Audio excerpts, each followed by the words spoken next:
राघवेन्द्राय सत्यधर्मरताय च भजतां कल्पवृक्षाय नमतां कामधेनुवे पूज्याय राघवेन्द्राय ಸತ್ಯಧರ್ಮರತಾಯ ಚ ಹಾಯ್ ಹಲೋ ನಮಸ್ಕಾರ ರೀ ಎಲ್ಲರಿಗೂ ಬೆಳಗಿನ ಶುಭೋದಯ ರೀ. ಎಲ್ಲರೂ ಹೆಂಗದಿರಿ, ಆರಾಮದಿರೇನು? ನಾವು ಆರಾಮದೀವಿ ನೋಡ್ರಿ. ನೀವು ಎಲ್ಲರೂ ಆರಾಮದಿರಿ ಅಂತ ಅಂದ್ಕೊಂಡು ಇವತ್ತಿನ ಲಾಗ್ನ ಸ್ಟಾರ್ಟ್ ಮಾಡೋನು. ಬೇರೆ ಇವತ್ತಿನ ದಿನ ಹೆಂಗಿತ್ತು ಅಂತೇಳಿ ನಿಮ್ಮ ಸಂಗಟ ಶೇರ್ ಮಾಡ್ಕೊತೀನಿ ಮತ್ತು ಉಪ್ಪಿನಕಾಯಿ ರೆಸಿಪಿನೂ ಶೇರ್ ಮಾಡ್ತೀನಿ ರೀ.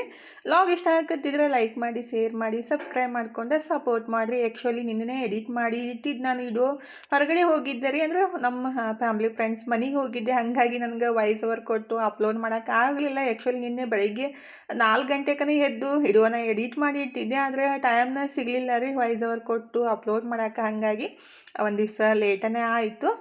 ಲಾಗ್ ಇಷ್ಟ ಆಗತ್ತಿದ್ರೆ ಪ್ಲೀಸ್ ಲೈಕ್ ಮಾಡಿ, ಶೇರ್ ಮಾಡಿ, ಸಬ್ಸ್ಕ್ರೈಬ್ ಮಾಡ್ಕೊಂಡು ಸಪೋರ್ಟ್ ಮಾಡಿರಿ. ಆದಷ್ಟು ಬೇಗ ನಮ್ಮ ಫ್ಯಾಮ್ಲಿ ದೊಡ್ಡದಾಗಬೇಕು. ಹಾಗಾಗಿ ಇವತ್ತು ನಾನು ನಾಷ್ಟಕ್ಕಿದ್ರೆ ಮೆಂತ್ಯ ಪಲಾವ್ ಮಾಡಬೇಕಂತ ರೆಡಿ ಮಾಡ್ಕೊಳಕಂತೀನಿ ನೋಡ್ರಿ. ನಮ್ಮ ಮನ್ಯಾಗ ಅನ್ನದ ಐಟಮ್ಸ್ ಅಷ್ಟೊಂದು ಇಷ್ಟಪಡಂಗಿಲ್ಲ, ಆದರೆ ಈ ಮೆಂತ್ಯ ಪಲಾವ್ ಮಾಡಿಬಿಟ್ರಂತೂ ಎಲ್ಲರಿಗೂ ಇಷ್ಟ ಆಗುತ್ತೆ ನೋಡ್ರಿ. ಎಲ್ಲರೂ ಇಷ್ಟಪಟ್ಟು ತಿಂತಾರೆ. ನಮ್ಮ ಮನೆಯವ್ರಿಗಂತೂ ಜಾಸ್ತಿ ಇಷ್ಟ. ಮೆಂತ್ಯ ಸೊಪ್ಪು ಇದ್ಬಿಟ್ರೆ ಮೆಂತ್ಯ ಪಲಾವ್ ಮಾಡಬೇಕಿಲ್ಲ ಅಂತ ಅಂತಿರ್ತಾರೆ.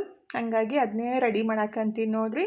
ಟೇಸ್ಟ್ ಮಾತ್ರ ಸಖತ್ತಾಗಿರುತ್ತೆ. ಈ ಕಡೆ ನಾನು ಮಸಾಲ ಎಲ್ಲ ರೆಡಿ ಮಾಡ್ಕೊಳಕಂತೀನಿ. ಅಂದರೆ ಎಲ್ಲ ರುಬ್ಬಿ ಬಿಟ್ಟು ಮಾಡೋದ್ರಿ. ಗ್ರೀನ್ ಕಲರ್ ಆಗಿರುತ್ತೆ, ಯಾವುದು ಹಾಗೆ ಹಾಕೋದಿಲ್ಲ, ಎಲ್ಲ ಪೇಸ್ಟ್ ಮಾಡಿಬಿಟ್ಟು ಯೂಸ್ ಮಾಡೋದು. ಇಲ್ಲಿದ್ರೆ ನಾನು ಒಂದು ಮಿಕ್ಸರ್ ಜಾರಿಗೆ ಶುಂಠಿ, ಬೆಳ್ಳುಳ್ಳಿ, ಧನಿಯಾ ಮತ್ತು ದಾಲ್ಚಿನ್ನಿ, ಲವಂಗ, ಮೆಣಸು ಮತ್ತು ಒಂದು ಪಲಾವ್ ಎಲೆ ಹಾಕಿಬಿಟ್ಟು, ಆಮೇಲೆ ಖಾರಕ್ಕೆ ಎಷ್ಟು ಬೇಕಷ್ಟು ಮೆಣಸಿನ್ಕಾಯಿ, ಕೊತ್ತಂಬರಿ, ಕರಿಬೇವು, ಪುದೀನ ಎಲ್ಲ ಹಾಕಿ, ಅಂದರೆ ಉಳ್ಳಾಗಡ್ಡಿ ಮತ್ತು ಟೊಮೆಟೊನು ಕಟ್ ಮಾಡಿ ಇಟ್ಟಿನಿ ರೀ. ತಪ್ಪಾಗಿ ಕಟ್ ಮಾಡಿಬಿಟ್ಟು ಮಿಕ್ಸಿಗೆ ಹಾಕಿ ರುಬ್ಕೋಬೇಕಾಗುತ್ತೆ. ಮತ್ತು ಹಸಿ ಕೊಬ್ಬರಿ ಅಥವಾ ಒಣ ಕೊಬ್ಬರಿ ಯಾವುದಾದ್ರೂ ಬಳಸ್ಬೋದು. ನಮ್ಮ ಮನೆಯೊಳಗೆ ಯಾವ್ದು ಇರುತ್ತಲ್ಲ ಅದನ್ನ. ನಾನು ನಿನ್ನೆ ಚಟ್ನಿ ಮಾಡಮ್ದಾಗ ಸ್ವಲ್ಪ ಎತ್ತಿಟ್ಟಿದ್ದೆ ಅಲ್ರಿ. ಈ ಥರ ಯೂಸ್ ಮಾಡೋಕೆ ಈಜಿ ಆಗುತ್ತೆ ನೋಡ್ರಿ. ಅರ್ಜೆಂಟೆಲ್ಲ ಇದ್ದಾಗ ಇದು ಪಲ್ಯಕ್ಕೂ ಯೂಸ್ ಮಾಡ್ಕೋಬೋದು, ಈ ಥರ ಚಟ್ನಿಗೂ ಯೂಸ್ ಮಾಡ್ಬೋದು.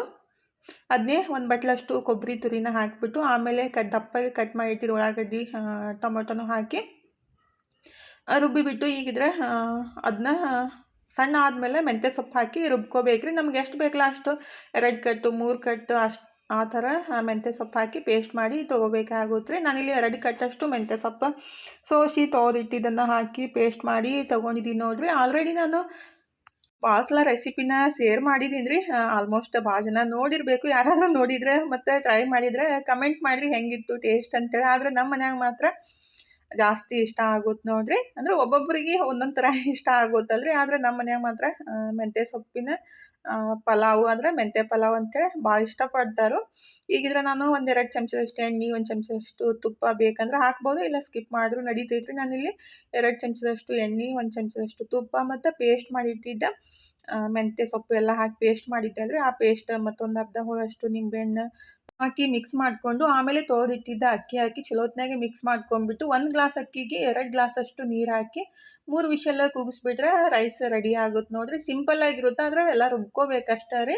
ಎಲ್ಲ ಕುಕ್ಕರ್ಗೆ ಹಾಕಿ ಅದನ್ನು ಮುಚ್ಚಿಟ್ಬಿಟ್ಟು, ಈ ಕಡೆ ನಾನು ಡ್ರ್ಯಾಗನ್ ಫ್ರೂಟ್ ಜ್ಯೂಸ್ ಮಾಡೋಣ ಅಂತ ರೀ. ನಮ್ಮ ಮನೆಯವ್ರಿಗೆ ಹಂಗೆ ತಿನ್ನೋಕೆ ಅಷ್ಟು ಇಷ್ಟನೇ ಆಗಲ್ಲ, ಬರೀ ಎಲ್ಲನೂ ಜ್ಯೂಸ್ ಮಾಡಿಕೊಡು ಅಂತಲೇ ಕೇಳ್ತಾರೆ. ಅದಕ್ಕಾಗಿ ಅದನ್ನೇ ಜ್ಯೂಸ್ ರೆಡಿ ಮಾಡಾಕಂತೀನಿ ನೋಡ್ರಿ. ತನಗೆ ಜ್ಯೂಸ್ ಮಾಡಿಕೊಟ್ರೆ ಇಷ್ಟ ಆಗಂಗಿಲ್ಲ, ಹಾಗೆ ಕುಡಿಯೋಂಗಿಲ್ಲ. ನಮ್ಮ ಮನೆಯವ್ರಿಗೆ ಹಂಗೆ ಕೊಟ್ಟರೆ ಅವ್ರಿಗೆ ಇಷ್ಟ ಆಗಂಗಿಲ್ಲ, ಹಾಗಾಗಿ ಅವರಿಗೆ ಜ್ಯೂಸ್ ಮಾಡಿ ಕೊಟ್ರೆ ಆಯ್ತಂತ ನಾನು ಈ ಥರ ಎಲ್ಲ ಮ್ಯಾಲಿಂದ ಡ್ರ್ಯಾಗನ್ ಫ್ರೂಟ್ಸ್ ಸಪ್ಪಿ ಎಲ್ಲ ತೆಗೆದು ಕಟ್ ಮಾಡಿಬಿಟ್ಟು, ಅಂದರೆ ಇದು ಹೆಂಗೆ ಕಟ್ ಮಾಡಿದ್ರೂ ಸಣ್ಣ ಆಗುತ್ತೆ ರೀ. ಯಾಕಂದರೆ ಮೆತ್ತಗಿರುತ್ತಲ್ಲ, ಟೇಸ್ಟ್ನು ಸೂಪರಾಗಿರುತ್ತೆ. ಅದ್ರ ಕಲರ್ ಮಾತ್ರ ನಂಗೆ ಜಾಸ್ತಿ ಇಷ್ಟ ಆಗುತ್ತೆ ನೋಡ್ರಿ. ಆ್ಯಕ್ಚುಲಿ ಎಲ್ಲ ಹಣ್ಣುಗಳು ಹಂಗೆ ತಿಂದಷ್ಟು ಆರೋಗ್ಯಕ್ಕೆ ಒಳ್ಳೇದ್ರಿ. ಆದರೆ ನಮ್ಮ ಮನೆಯವ್ರಿಗೆ ಇಷ್ಟ ಆಗಂಗಿಲ್ಲ ಅಂತೇಳಿ ನಾನು ಜ್ಯೂಸ್ ಮಾಡಿ ಕೊಡ್ತಾ ಇರ್ತೀನಿ ಕೆಲವೊಂದು ಸಲ ರೀ. ಈಗಿದ್ರೆ ಜ್ಯೂಸ್ ಮಾಡೋಕೆ ಡ್ರ್ಯಾಗನ್ ಫ್ರೂಟ್ ಹಾಲು ಮತ್ತು ಸ್ವಲ್ಪ ಕೆಂಪು ಕಲ್ ಸಕ್ಕರೆನ ಕುಟ್ಬಿಟ್ಟು ಹಾಕಿದ್ದೀನಿ. ಹಾಕಿ ಸ್ವಲ್ಪ ಒಂದು 2-3 ರೌಂಡ್ ಮಿಕ್ಸ್ ಮಾಡ್ಕೊಂಡ್ರೆ ಆಯಿತು, ಜ್ಯೂಸ್ ರೆಡಿ ಆಗುತ್ತೆ ನೋಡ್ರಿ. ಇದಕ್ಕೆ ನೀರೋದು ಏನೂ ಹಾಕಕ್ಕೆ ಹೋಗಬಾರ್ದು. ಒಂದಿಷ್ಟು ಹಾಲು, ಡ್ರ್ಯಾಗನ್ ಫ್ರೂಟ್, ಸ್ವಲ್ಪ ಸಕ್ಕರೆ ಬೇಕಂದ್ರೆ ಹಾಕ್ಬೋದು, ಇಲ್ಲ ಹಂಗನೂ ಮಿಕ್ಸ್ ಮಾಡ್ಕೊಂಡು ಕುಡಿದ್ರೆ ಐತ್ರಿ. ಬೇಕಂದ್ರೆ ಹನಿನೂ ಹಾಕಿ ಕೊಡ್ಬೋದು ಮಕ್ಕಳಿಗೆಲ್ಲ ರೀ. ಎಷ್ಟು ಮಸ್ತ್ ಆಗುತ್ತಂದರೆ ಕಲರ್ ಮಾತ್ರ ಸೂಪರಾಗಿರುತ್ತೆ. ಈಗಿದ್ರೆ ಡ್ರ್ಯಾಗನ್ ಫ್ರೂಟು ಜ್ಯೂಸ್ನು ರೆಡಿ ಮಾಡಿ ಅವ್ರಿಗೆ ಕೊಟ್ಕಿಂದ ನಾನಿದ್ರೆ ನಿಂಬೆಹಣ್ಣು ಕಟ್ ಮಾಡಾಕಂತೀನಿ ನೋಡ್ರಿ. ಕುಕ್ಕರ್ಗಿದ್ರೆ ಮೆಂತ್ಯ ಪಲಾವ್ ರೆಡಿ ಹಾಕಿಟ್ಟಿದ್ದೆ, ಆದರೆ ಅದನ್ನ ವಿಷಲ್ ಬಿಟ್ಟು ಆಮೇಲೆ ನಾಷ್ಟಕ್ಕೆ ಹಾಕಿ ಕೊಡೋಕ್ಕಾಗುತ್ತೆ. ಅದಕ್ಕಾಗಿ ಅಷ್ಟೋ ತನಕ ಉಪ್ಪಿನಕಾಯಿ ಹಾಕಬೇಕಲ್ಲ, ಅದಕ್ಕಾಗಿ ನಿಂಬೆಹಣ್ಣು ಕಟ್ ಮಾಡಿ ಇಟ್ಟರೆ ಆಯಿತು. ನಾಷ್ಟ ಅದು ಮಾಡಿದಾದ್ಮೇಲೆ ಉಪ್ಪಿನಕಾಯಿ ಹಾಕಿದ್ರೆ ಆಯ್ತಂತ ರೀ. ಈ ರೀತಿ ಉಪ್ಪಿನಕಾಯಿ ಮಾಡಿದಾಗ್ರಿ 2-3 ದಿವಸ ಒಳಗಡೆ ನಾವು ತಿನ್ಬೋದು. ಅಂದರೆ ಇದು ಬೇಯಿಸ್ಬಿಟ್ಟು ಹಾಕ್ತೀನಿ ರೀ ನಾನು, ಅಂದರೆ ಹಂಗನೂ ಹಾಕ್ತೀನಿ ಮತ್ತು ಬೇಯಿಸಿ ಹಾಕೋದು ಜಾಸ್ತಿ ಇಷ್ಟ ಆಗುತ್ತೆ. ನನ್ನ ಮಕ್ಕಳಿಗೆ ಮಾತ್ರ ಡಿಫ್ರೆಂಟಾಗಿ ಮಾಡಿಬಿಟ್ರೆ ಜಾಸ್ತಿ ಇಷ್ಟ ಆಗೋದು. ಅಂದರೆ ಪೇಸ್ಟ್ ಮಾಡಿದ್ದು ಜಾಸ್ತಿ ಇಷ್ಟ ಆಗ್ತಾವೆ ರೀ. ಹಂಗೂ ಸ್ವಲ್ಪ ಮಾಡ್ತೀನಿ. ಮತ್ತು ಈ ಥರ ಒಂದು ನಿಂಬೆಹಣ್ಣೊಳಗೆ ಒಂದು 8 ಭಾಗ ಮಾಡಿಬಿಟ್ಟು ತೊಗೊಂಡಿದ್ದೀನಿ ನೋಡಿರಿ. ಸ್ವಲ್ಪ ಹಂಗನೂ ಕಟ್ ಮಾಡಿ ಇಟ್ಟಿದ್ದೀನಿ. ಅದನ್ನ ಪೇಸ್ಟ್ ಮಾಡಿ ಹಾಕ್ತೀನಿ ರೀ. ಇದು ಉಳಿದಿದ್ದೇನೈತಲ್ಲ ಅದು ಹಾಗೇನೆ ಬೇಯಿಸ್ಬಿಟ್ಟು ಹಾಕ್ತೀನಿ. ಅಂದರೆ ಉಪ್ಪಿನಕಾಯಿ ಒಳಗೆ 2 ರೀತಿ ಇವತ್ತು ರೆಡಿ ಮಾಡಾಕತ್ತಿದ್ದು. ಫಸ್ಟಿಗೆ ಇದರ ನಿಂಬೆಹಣ್ಣು ಕಟ್ ಮಾಡಿ ಇಟ್ಬಿಟ್ಟು ಈ ಕಡೆ ಅಷ್ಟೊತ್ತಿಗೆ ಮೆಂತ್ಯ ಪಲಾವ್ ವಿಷಲ್ನೂ ಬಿಟ್ಟಿದ್ದ.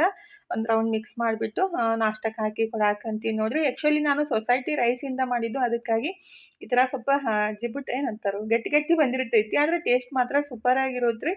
ಜೀರಾ ರೈಸ್ ಮಾಡಿದ್ರೆ ಸ್ವಲ್ಪ ಬಿಡಿ ಬಿಡಿಯಾಗಿ ಚಲೋ ಅನಿಸುತ್ತೆ. ಆದರೆ ತಿನ್ನಕ್ಕೆ ಇನ್ನೂ ಟೇಸ್ಟ್ ಇರುತ್ತೆ. ಅಂದರೆ ಸ್ವಲ್ಪ ಅದು ಸೊಸೈಟಿ ರೈಸಿಂದ ಮಾಡಿದಾಗ ಅದೇ ರೀತಿ ಆಗುತ್ತೆ.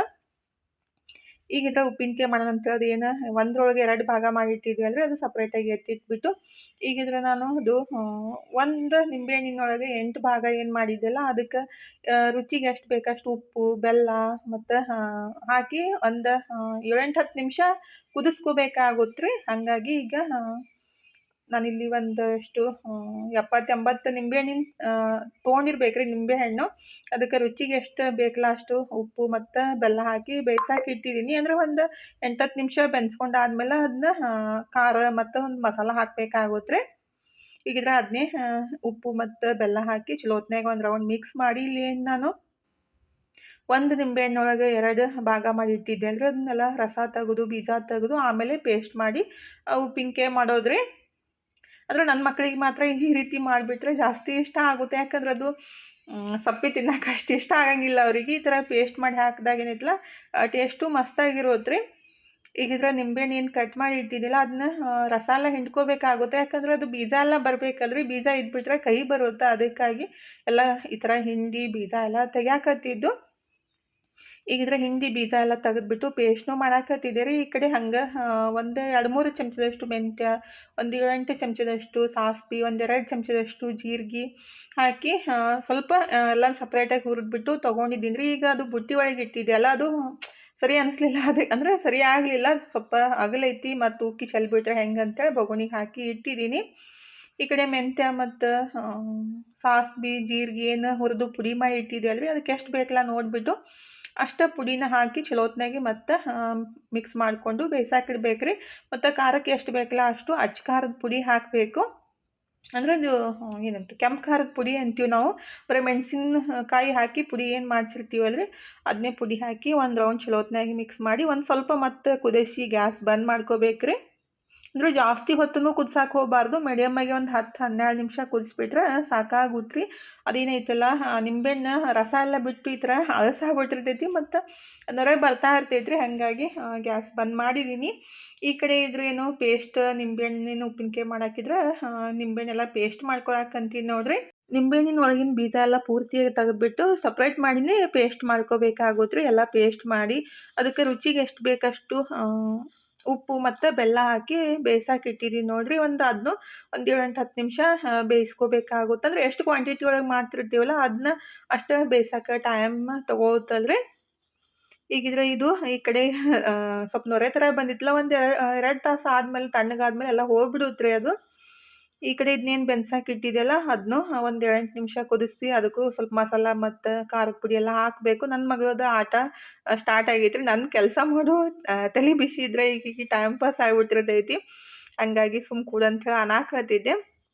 ಈಗ ಫೈನಲಿ ಇದಕ್ಕೂ ಅದು ಏನು ಪುಡಿ ಮಾಡಿ ಇಟ್ಟಿದ್ದಲ್ಲ ರೀ ಸಾಸ್ವೆ ಮತ್ತು ಮೆಂತ್ಯ, ಅದು ಪುಡಿ ಮತ್ತು ಖಾರದ ಪುಡಿ ಹಾಕಿ ಚಲೋತ್ನಾಗಿ ಮಿಕ್ಸ್ ಮಾಡಿಕೊಂಡು ಗ್ಯಾಸ್ ಬಂದ್ ಮಾಡಿಬಿಟ್ರೆ ಐತ್ರಿ. ತಣ್ಣಗಾದ್ಮೇಲೆ ಡಬ್ಬಿಗೆ ಹಾಕಿ ಇಡ್ಬೋದು. ಮತ್ತು ಇದಕ್ಕೆ ಈ ಸದ್ಯನ ಎಣ್ಣೆನ ಬಿಸಿ ಮಾಡಿ ಬೆಳ್ಳುಳ್ಳಿ ಕುಟ್ಟಿ ಹಾಕಿ ಅದಕ್ಕೆ ಮಿಕ್ಸ್ ಮಾಡ್ಬೋದು ರೀ. ಇಲ್ಲಾಂದ್ರೆ ಒಂದು 2 ದಿವಸ ಬಿಟ್ಟು ಅದಕ್ಕೆ ಎಣ್ಣೆ ಚಲೋತ್ನಾಗೆ ಬಿಸಿ ಮಾಡಿ ಕುಟ್ಟಿರೋ ಬೆಳ್ಳುಳ್ಳಿ ಹಾಕಿ ಮಿಕ್ಸ್ ಮಾಡ್ರಾಯ್ತು. ಅಂದ್ರೆ ಸ್ವಲ್ಪ ಇಂಗು ಮತ್ತು ಬೆಳ್ಳುಳ್ಳಿ ಹಾಕಬೇಕಾಗುತ್ತೆ ರೀ. ಈ ಬೆಳ್ಳುಳ್ಳಿ ಇಷ್ಟ ಇಲ್ಲಾಂದರೆ ಬರೀ ಎಣ್ಣೆ ಬಿಸಿ ಮಾಡಿ ಅದಕ್ಕೆ ಹಿಂಗೆ ಹಾಕಿಬಿಟ್ಟು ಇದಕ್ಕೆ ಮಿಕ್ಸ್ ಮಾಡ್ಬೋದು ರೀ. ಕೆಲವೊಬ್ರಿಗೆ ಬೆಳ್ಳುಳ್ಳಿ ಇಷ್ಟ ಆಗಂಗಿಲ್ಲ. ಹಾಗಾಗಿ ಯಾರಿಗಾದ್ರೂ ಉಪ್ಪಿನಕಾಯಿ 2 ರೀತಿ ಬೇಕಂದ್ರೆ ನಾನು ಡಿಸ್ಕ್ರಿಪ್ಷನ್ ಬಾಕ್ಸ್ನಾಗ ನನ್ನ ನಂಬರ್ ಹಾಕಿರ್ತೀನಿ, ನೀವು ವಾಟ್ಸಪ್ ಮಾಡ್ಬೋದು ರೀ. ನಾರ್ಮಲ್ ಕಾಲ್ ಬರೋಂಗಿಲ್ಲ ರೀ. ಕೆಲವೊಬ್ರು ನಾರ್ಮಲ್ ಕಾಲ್ ಮಾಡಿಬಿಟ್ಟು ಕಾಲ್ ರಿಸೀವ್ ಮಾಡೋಂಗಿಲ್ಲ ಅಂತ ಅಂತಿರ್ತೀರಿ. ಯಾಕಂದ್ರೆ ಅದು ನಾವು ಬಂದ್ ಮಾಡಿದ್ದೀವಿ. ಯಾಕಂದರೆ ಕೆಲಸ ಟೈಮ್ದಾಗ ಕಾಲ್ ಬಂದರೆ ರಿಸೀವ್ ಮಾಡೋಕೆ ಆಗಂಗಿಲ್ಲ ಅಂತೇಳಿ ನೀವು ವಾಟ್ಸಪ್ ಮಾಡಿಬಿಟ್ರೆ ನಾನು ರಿಪ್ಲೈ ಮಾಡ್ತೀನಿ ರೀ. ಈ ಥರ ಅಂದ್ರೆ ಬೆಳ್ಳುಳ್ಳಿ ಹಾಕಿದ್ದು ಬೇಕಂದ್ರೆ ನಾನು ಎಣ್ಣೆ ಮತ್ತು ಬೆಳ್ಳುಳ್ಳಿ ಹಾಕಿ ಮಿಕ್ಸ್ ಮಾಡಿ ಕೊಡ್ತೀನಿ ರೀ. ಯಾಕಂದರೆ ಕೆಲವೊಬ್ಬರಿಗೆ ಬೆಳ್ಳುಳ್ಳಿ ಇಷ್ಟ ಆಗಂಗಿಲ್ಲ ಮತ್ತು ಕೆಲವೊಬ್ರು ಬೆಳ್ಳುಳ್ಳಿ ತಿನ್ನಂಗಿಲ್ಲಲ್ಲ. ಹಾಗಾಗಿ ಹಾಗೆ ರೆಡಿ ಮಾಡಿ ಇಟ್ಟಿದ್ದು. ಬೇಕಂದರೆ ಬೆಳ್ಳುಳ್ಳಿ ಮಿಕ್ಸ್ ಮಾಡಿ ಕೊಡ್ತೀನಿ. ಇಲ್ಲ ನಮಗೆ ಬೆಳ್ಳುಳ್ಳಿ ಬೇಡ್ರಿ ಅಂತಂದ್ರೆ ಎಣ್ಣೆ ಮತ್ತು ಹಿಂಗನ ಮಿಕ್ಸ್ ಮಾಡಿ ಕೊಡ್ತೀನಿ ರೀ. ಕೆಲವೊಬ್ಬರಿಗೆ ಬೆಳ್ಳುಳ್ಳಿ ಇಷ್ಟ ಆಗಂಗಿಲ್ಲ ಮತ್ತು ತಿನ್ನಂಗಿಲ್ಲ. ಅದಕ್ಕಾಗಿ ನಾನು ಹಂಗೆ ಮಾಡಿ ಇಟ್ಟಿದ್ದು. ಮತ್ತು ಜಾಸ್ತಿ ಕ್ವಾಂಟಿಟಿ ಒಳಗೆ ಬೇಕು ನಮ್ಗೆ ಇದೇ ಥರ ಮಾಡಬೇಕ್ರಿ ಅಂತಂದ್ರೆ ನೀವು ಹೇಳಿಬಿಟ್ರೆ ನಾನು ಅದೇ ಥರ ರೆಡಿ ಮಾಡಿ ಕೊಡ್ತೀನಿ ರೀ. ಅಂದರೆ ಕೆಲವೊಬ್ರಿಗೆ ಸ್ವೀಟ್ ಇಷ್ಟ ಆಗಂಗಿಲ್ಲ, ಕೆಲವೊಬ್ರಿಗೆ ಮೆಣಸಿನ್ಕಾಯಿ ನಿಂಬೆಹಣ್ಣಿನ ಆ ಥರ ಉಪ್ಪಿನಕಾಯಿ ಎಲ್ಲ ಬೇಕಾಗಿರ್ತಾವಲ್ರಿ. ನೀವು ಈ ಥರನೇ ಬೇಕ್ರಿ ನಮ್ಗೆ 1 kg ಗಟ್ಟಲೆ ಅಂತಂದ್ರೆ ನಾನು ಅದೇ ಥರ ರೆಡಿ ಮಾಡಿ ಕೊಡ್ತೀನಿ ರೀ. ಈಗಿದ್ರೆ ಅದು ಬೇಯಿಸಿ ಏನು ಹಿಟ್ಟಿದೆ ಅಲ್ರಿ, ಈ ಕಡೆ ಚಪಾತಿ ಮಾಡ್ಬೇಕಂತ ಹಿಟ್ಟನ್ನು ಕಲಸಿಟ್ಟೆ. ಮತ್ತು ಇವತ್ತು ಏನಂತಾರು ಹತ್ರ ಪಲ್ಯ ಪಚಡಿನ ರೆಡಿ ಮಾಡಿದೆ ನೋಡಿರಿ. ಜಸ್ಟ್ ಹತ್ರ ಪಲ್ಯ ಎಲ್ಲ ತೊಳೆದು ಅದನ್ನ ಸೋಸಿ ಆಮೇಲೆ ಅದನ್ನ ಕಟ್ ಮಾಡಿ ಅದಕ್ಕೆ ಉಪ್ಪು, ಖಾರ ಪುಡಿ ಮತ್ತು ಶೇಂಗಾ ಹಿಂಡಿ ಅಥವಾ ಶೇಂಗಾ ಪುಡಿ ಹಾಕಿ ಸ್ವಲ್ಪ ಗುರೆಳ್ಳು ಪುಡಿ ಹಾಕಿಬಿಟ್ಟು ಮಿಕ್ಸ್ ಮಾಡಿಬಿಟ್ರೆ ಆಯಿತು. ಇದೇನಂತಾರು ಹತ್ರ ಪಲ್ಯ ಪಚಡಿ ರೆಡಿ ಆಗುತ್ತೆ ನೋಡಿರಿ. ರೊಟ್ಟಿ ಚಪಾತಿಗೆ ಮಸ್ತಾಗಿರುತ್ತೆ. ಆ್ಯಕ್ಚುಲಿ ಚಪಾತಿಗಿಂತ ರೊಟ್ಟಿಗೆ ಮಾತ್ರ ಸಖತ್ತಾಗಿರುತ್ತೆ ನೋಡಿರಿ. ಪಲ್ಯನೇ ಬೇಕಾಗಿಲ್ಲ, ಅದನ್ನೊಂದು ಇದ್ಬಿಟ್ರೆ ಅಷ್ಟು ಮಸ್ತಾಗಿರುತ್ತೆ. ಮತ್ತು ಹತ್ರ ಪಲ್ಯ ತಿನ್ನೋದು ಆರೋಗ್ಯಕ್ಕೆ ಒಳ್ಳೇದು ರೀ.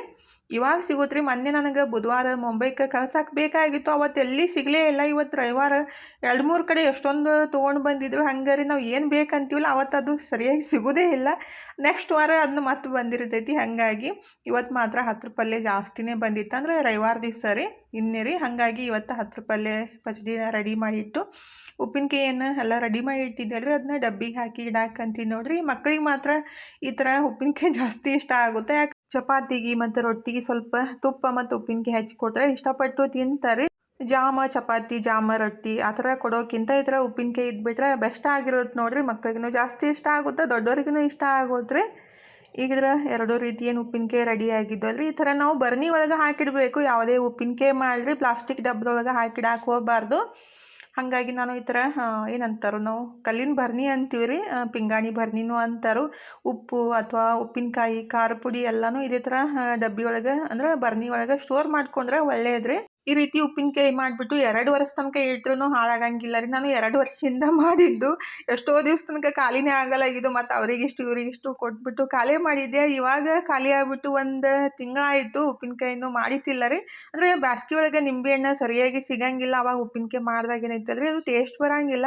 ಯಾವಾಗಲೂ ನಾವು ಉಪ್ಪಿನಕಾಯಿ ಮಾಡ್ಬೇಕಂದ್ರೆ ನಿಂಬೆಹಣ್ಣು ಚಲೋ ಇದ್ದರೆ ಉಪ್ಪಿನಕಾಯಿನೂ ಚಲೋ ಬರ್ತಾವೆ ರೀ. ಹಾಗಾಗಿ ಬ್ಯಾಸ್ಗೆ ಒಳಗಂತೂ ನಿಂಬೆಹಣ್ಣಿನ ರೇಟ್ ಗೊತ್ತಿರ್ತೈತಿ. 10 ರೂಪಾಯಿಗೆ 1 ಕೊಟ್ರೆ ಅವಾಗೆಲ್ಲ ಉಪ್ಪಿನಕಾಯಿ ಹಾಕೋಕ್ಕಾಗಂಗಿಲ್ಲ ಅಂತೇಳಿ ನಾನು ವೇಟ್ ಮಾಡಾಕತ್ತಿದ್ದೆ ರೀ. ಇವಾಗ ನಿಂಬೆಹಣ್ಣು ಉಪ್ಪಿನಕಾಯಿನೂ ರೆಡಿ ಆದು ನೋಡಿರಿ.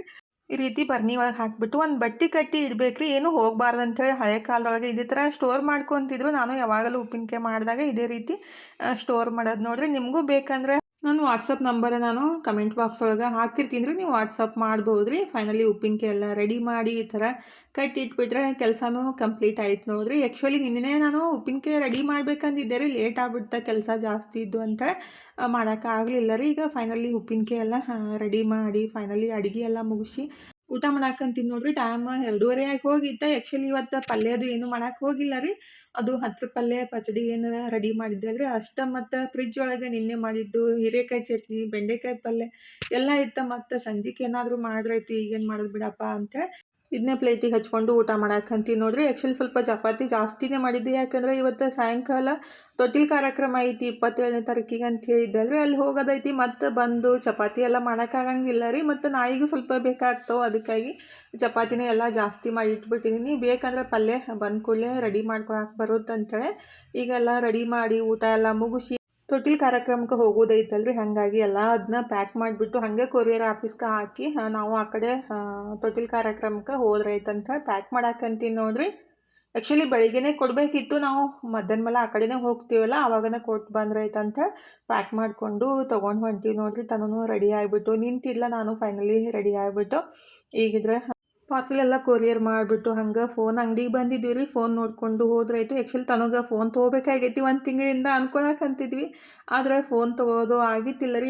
ಅಲ್ಲೇ ಕೊರಿಯರ್ ಮಾಡೋಕ್ಕೆ ಬಂದಿದ್ದೀವಲ್ರಿ, ಹಾಗಾಗಿ ಫೋನು ತೊಗೊಂಡ್ರಾಯ್ತಂತ ಹೋಗಿದ್ವಿ. ಆದರೆ ತನಗೆ ಬೇಕಾಗಿದ್ದ ಫೋನ್ ಸಿಗಲಿಲ್ಲ ರೀ. ಅಂದರೆ ಸ್ಟಾಕ್ ಖಾಲಿ ಆಗೈತೆ ಅಂದ್ರೆ ತನಗೆ ಒಂದು 36,000 ರೂಪಾಯಿದು ಫೋನ್ ಇಷ್ಟ ಆಗಿತ್ತು ರೀ. ಆದರೆ ಅಮೌಂಟ್ ಜಾಸ್ತಿ ಆಗುತ್ತಿಲ್ಲ, ಸುಮ್ಮನೆ ಯಾಕಷ್ಟು ಅಮೌಂಟ್ ಈಗ ಇನ್ವೆಸ್ಟ್ಮೆಂಟ್ ಮಾಡೋದಂತೆ ತೊಗೊಳಿಲ್ಲ ರೀ. ಒಂದು 15,000 ಒಳಗನೆ ತೊಗೋಬೇಕಂದಿದ್ವಿ. ಅಂದರೆ ಜಾಸ್ತಿ ಸುಮ್ಮನೆ ಕೊಟ್ಟು ಮತ್ತು ಇವ್ರು ಏನಾರು ಮಾಡ್ಕೊಂಡ್ಬಿಟ್ರೆ ಅದು ರಿಪೇರಿಗೂ ಜಾಸ್ತಿ ಅಮೌಂಟ್ ಕೊಡಬೇಕಾಗುತ್ತಲ್ರಿ. ಅದಕ್ಕಾಗಿ ಮತ್ತು ಅಷ್ಟು ಬಜೆಟ್ನೂ ಇದ್ದಿತ್ತಿಲ್ಲ. ಅದಕ್ಕಂತೇಳಿ ಫೈನಲಿ ನಾಳೆ ಮತ್ತೆ ಬೇರೆ ಅಂಗಡಿಗೆ ಹೋದ್ರೈತಂತ ವಾಪಸ್ ಇಲ್ಲಿ ತೊಟ್ಟಿಲು ಕಾರ್ಯಕ್ರಮಕ್ಕೂ ಲೇಟ್ ಆಗುತ್ತಂತೇಳಿ ಫೈನಲಿ ಇಲ್ಲಿ ಬಂದೀವಿ ನೋಡಿರಿ. ಬಂದು ಅಲ್ಲಿ ಲಿಂಗದ ಗುಡಿಯಾಗಷ್ಟು ನಮಸ್ಕಾರ ಮಾಡಿಬಿಟ್ಟು ಈಗಿದ್ರೆ ಇಲ್ಲಿ ತೊಟ್ಟಿಲು ಕಾರ್ಯಕ್ರಮ ಎಲ್ಲ ಸ್ಟಾರ್ಟ್ ಆಗೈತೆ ನೋಡಿರಿ. ನಮ್ಮ ಉತ್ತರ ಕರ್ನಾಟಕ ಪದ್ಧತಿ ಏನೈತಲ್ರಿ ಅದೇ ರೀತಿ ದೇವ್ರ ಸ್ವಾಮಿಗಳ್ದ ತೊಟ್ಟಿಲು ಕಾರ್ಯಕ್ರಮ ಮಾಡೋದು ಅಂದ್ರೆ ಬಂತ್ನಾಳ ಸ್ವಾಮಿಗಳ್ದ ಹುಟ್ಟಿದ ಹಬ್ಬ ಮತ್ತು ತೊಟ್ಟಿಲು ಕಾರ್ಯಕ್ರಮ ಅಂತೇಳಿ ವರ್ಷಕ್ಕೆ ಒಂದು ಸಲ 27ನೇ ತಾರೀಕಿಗೆ ಮಾಡ್ತಾರೆ. ಹಾಗಾಗಿ ಇವತ್ತು ತೊಟ್ಟಿಲು ಕಾರ್ಯಕ್ರಮ ಇತ್ತು.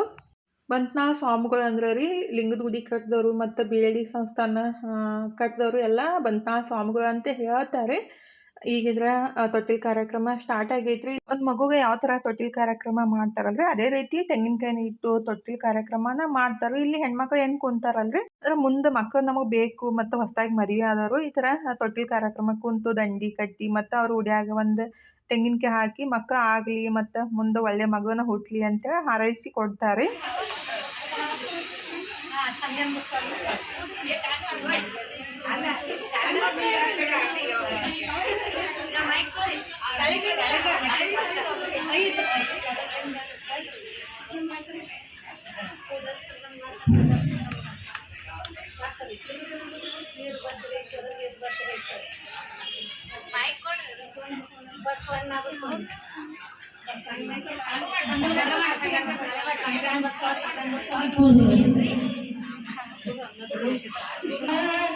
ಯೋ ಎಂದು ಬಂದಿರುವೆ ಕಲ್ಯಾಣ ಬಸವ ಎಂದು ಮಾಡು ಹೆಣ್ಮಕ್ಳಿಗೆ ದಂಡಿ ಕಟ್ಟಿ ಆರತಿ ಮಾಡಿ ಆಮೇಲೆ ಹೆಸರು ಇಟ್ಟು ಆಮೇಲೆ ಅದು ತೊಟ್ಟಿಲು ಕಾರ್ಯಕ್ರಮಕ್ಕೆ ಏನು ಹಾಡ ಎಲ್ಲ ಹಾಡ್ತಾರಲ್ರಿ ಅವನ್ನ 5 ಅಥವಾ ಹಿಂಗೆ 3 ಹಾಡ ಎಲ್ಲ ಹಾಡಿಬಿಟ್ಟು ಮತ್ತು ಅವ್ರ ಹೆಸರು ಕೇಳಿ ಆ ಥರ ನಮ್ಮ ಕಡೆ ಪದ್ಧತಿ ಈ ಥರ ಇರೋದ್ರಿ ತೊಟ್ಟಿಲು ಕಾರ್ಯಕ್ರಮ ಅಂದ್ರೆ ನಿಮ್ಮ ಕಡೆ ಯಾವ ಥರ ತೊಟ್ಟಿಲು ಕಾರ್ಯಕ್ರಮ ಮಾಡ್ತಾರೆ ಅಂತೇಳಿ ಕಮೆಂಟ್ ಮಾಡಿರಿ ನೋಡೋಣ. ಆಲ್ಮೋಸ್ಟ್ ನಮ್ಮ ಉತ್ತರ ಕರ್ನಾಟಕ ಮಂದಿ ಅಂತೂ ಇದೇ ಥರ ಮಾಡೋದು ತೊಟ್ಟಿಲು ಕಾರ್ಯಕ್ರಮ ರೀ. ಅಂದ್ರೆ ಮಗುವನ್ನ ತೊಟ್ಲ ಹಾಕೋದಂತಾರು, ಹೆಸರು ಇಡೋದಂತಾರು, ನಾಮಕರಣ ಅಂತಾರು, ಕೆಲವೊಂದು ಕಡೆ ಕೆಲವೊಂದು ರೀತಿಯಿಂದ ಅಂತಾರೆ. ಆದರೆ ನಮ್ಮ ಕಡೆ ಇದೇ ರೀತಿ ಪದ್ಧತಿ ಐತೆ ನೋಡಿರಿ.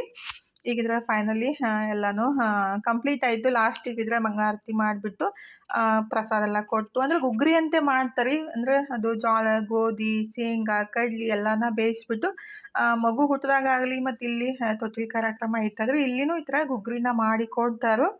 ಅಂದ್ರೆ ಅದು ಪ್ರಸಾದ ಅಂತೇಳಿ ಬೇಯಿಸಿ ಆ ಥರ ಕೊಡ್ತಾರೆ. ಯಾರಿಗಾದರೂ ಈ ಥರ ಪದ್ಧತಿ ಗೊತ್ತಿದ್ರೆ ಕಮೆಂಟ್ ಮಾಡಿರಿ ನೋಡೋಣ ಯಾರಿಗೆಲ್ಲ ಗೊತ್ತೈತೆ ಅಂತೇಳಿ.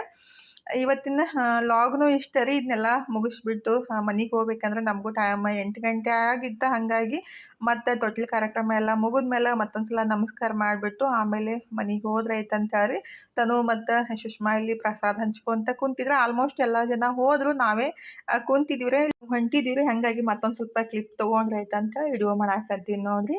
ತೊಟ್ಲಾಗೂ ಈ ಥರ ತೆಂಗಿನಕಾಯಿನ ಹಾಕಿ ತೊಟ್ಟಿಲು ಕಾರ್ಯಕ್ರಮನ ಮಾಡೋದ್ರಿ. ಇಲ್ಲಿ ಬಂತ್ನಾಳ ಸ್ವಾಮಿಗಳ್ದು ಮೂರ್ತಿ ಐತೆ ನೋಡ್ರಿ. ನಾವು ನಮಸ್ಕಾರ ಮಾಡ್ಕೊಂಡ್ಬಿಡ್ತೀವಿ, ನೀವು ನಮಸ್ಕಾರ ಮಾಡ್ಕೊಂಬಿಡ್ರಿ. ಬಂತ್ನಾಳ ಸ್ವಾಮಿ ಗುಡಿ ಏನೈತಲ್ರಿ ಲಿಂಗದ ಗುಡಿ ಪಕ್ಕನೇ ಇರೋದ್ರಿ. ಅಂದರೆ 770 ಲಿಂಗ ಅಂತೇಳಿ ಬಿಜಾಪುರದಾಗ ಎಲ್ಲರಿಗೂ ಗೊತ್ತಿರೋದ್ರಿ. ಇಲ್ಲಿ ನಾವು ನಮಸ್ಕಾರ ಮಾಡಿಕೊಂಡು ಕೂತಿದ್ವಿ. ಮತ್ತು ನಮಗೆ ಪರಿಚಯ ಇರೋರು ಎಲ್ಲರೂ ಬಂದಿದ್ರೆ ಹಾಗಾಗಿ ಅವ್ರ ಜೊತೆ ಸ್ವಲ್ಪ ಹೊತ್ತು ಮಾತು ಹೇಳ್ಕೊತ ಕೂತಿದ್ವಿ ನೋಡ್ರಿ.